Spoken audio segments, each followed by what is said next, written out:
Você sabia que um dos maiores conceitos da diplomacia atual foi inventado e instaurado pela China, antes mesmo deles serem reconhecidos pela ONU? Oi, pra quem não me conhece, eu sou Martina Giovanetti, sou estudante de Relações Internacionais. E, gente, juro por Deus, China é o país mais interessante de se estudar. Eles têm uma história tão impressionante que a cada coisa que você aprende nova, você fica tipo, mano, como assim? Isso foi uma das coisas que me deixou muito intrigada quando eu tava estudando. Vamos lá, eu já expliquei isso no último vídeo, mas eu vou falar aqui de novo pra quem não viu. Até a década de 60, a China não era reconhecida pelos outros países. Pelo menos não a China continental. A China que era reconhecida na ONU, pelos Estados Unidos, enfim, era Taiwan. Ou China nacionalista, ou China capitalista, ou Formosa, enfim, ela aparece de vários jeitos na literatura. Por quê? Porque depois da Revolução Comunista de 1949, o Mao Tse-tung, que era o líder, da Revolução, ele decidiu fechar a China para o exterior para se proteger, porque era um momento de Guerra Fria por causa das invasões japonesas, por mil e uma coisa. Então quem representava a China internacionalmente era Taiwan. Só que em 1955, Mao Tse-tung decidiu começar a reabrir as relações diplomáticas da China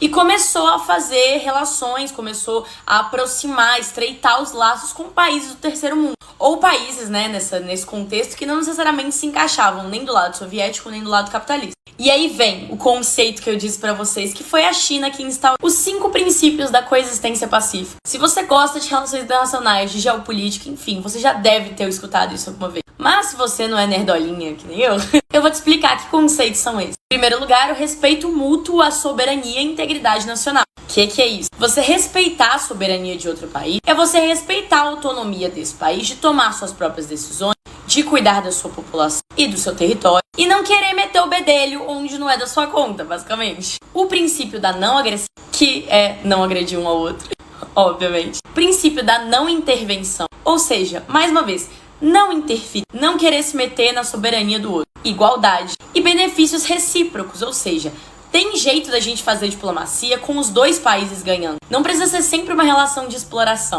Isso tudo leva à coexistência pacífica. E por mais que isso pareça óbvio, essa não era a relação do sistema internacional em meio à Guerra Fria. 10 anos antes deles falarem sobre isso, estava acontecendo a Segunda Guerra, que foi o maior exemplo que a gente tem de uma época em que todos esses princípios foram violados. E se a gente for olhar, essa sempre foi e continua sendo a postura da China. É um país muito pragmático diplomaticamente e que segue esses princípios até hoje. É um princípio norte da diplomacia hoje, é isso que as pessoas têm que seguir, querem seguir. E eu não sabia que tinha sido implementado por esse país. Se você, assim como eu, gosta de relações internacionais, ou gosta de vídeos como esse de curiosidade, me segue aqui na rede vizinha. Um beijo.